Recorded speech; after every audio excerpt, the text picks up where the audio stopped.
কোন সূরায় আছে, কোন আয়াতে? আয়াতুল কুরসি। পড়তে ইচ্ছা করে না? পড়েন আমার সাথে। আল্লাহু লা ইলাহা ইল্লা হুয়াল হাইয়ুল কাইয়্যুম। আল্লাহ হচ্ছেন তিনি যিনি ছাড়া কোনো উপাস্য নাই, কোনো ইলাহ নাই, কোনো মাবুদ নাই, যিনি ছাড়া আর কোনো ইবাদতের মালিক নাই, আর যিনি হচ্ছেন সদা জাগ্রত চিরঞ্জীব, সার্বভৌমত্বের একচ্ছত্র মালিক, যিনি সদা জাগ্রত চিরঞ্জীব, তিনি হচ্ছেন আল্লাহ।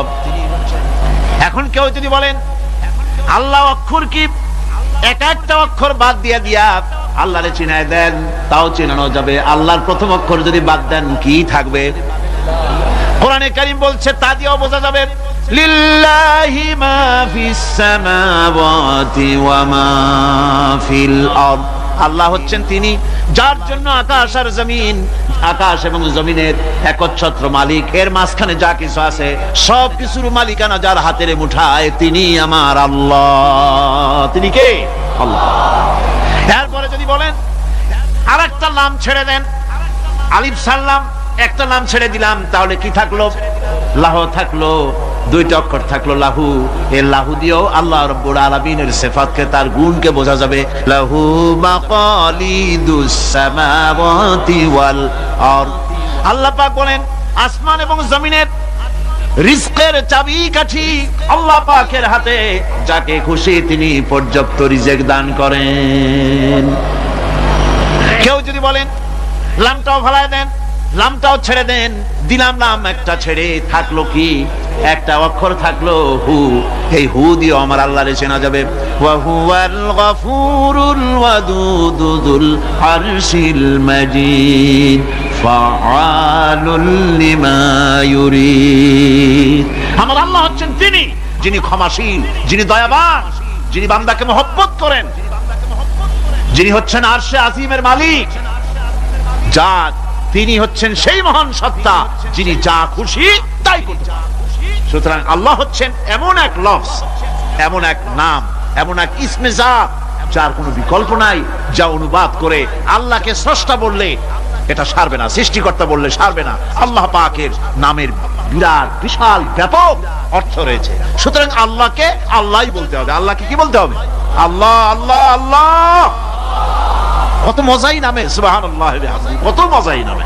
দেখেন আল্লাহ রাব্বুল আলামিন এমন রব, বাংলাদেশের কুকুর আর আমেরিকা ইউরোপের প্রধান দেশের কুকুর একরকম নয়। আমাদের দেশের পশু ইউরোপ আমেরিকা শীত প্রধান দেশের পশু একরকম নয়। তার কারণ হলো আমাদের দেশে শীত কম, নাতিশীতোষ্ণ অঞ্চলের মধ্যে খানিকটা পড়ে যায়।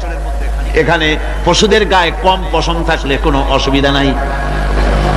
ভেড়া, ঘোড়া, কুকুর, বন্য প্রাণীকে কেউ তো কম্বল দেয় না, ল্যাপ দেয় না, রাজাই দেয় না, খাতা দেয় না, চাদর দেয় না। আল্লাহ রাব্বুল আলামিন তিনি এমন রব, শীত প্রধান দেশের পশুদের গায়ে পশম দিয়া চিরস্থায়ী কম্বল জড়ায় দিয়েছেন। এর নাম হচ্ছে রব।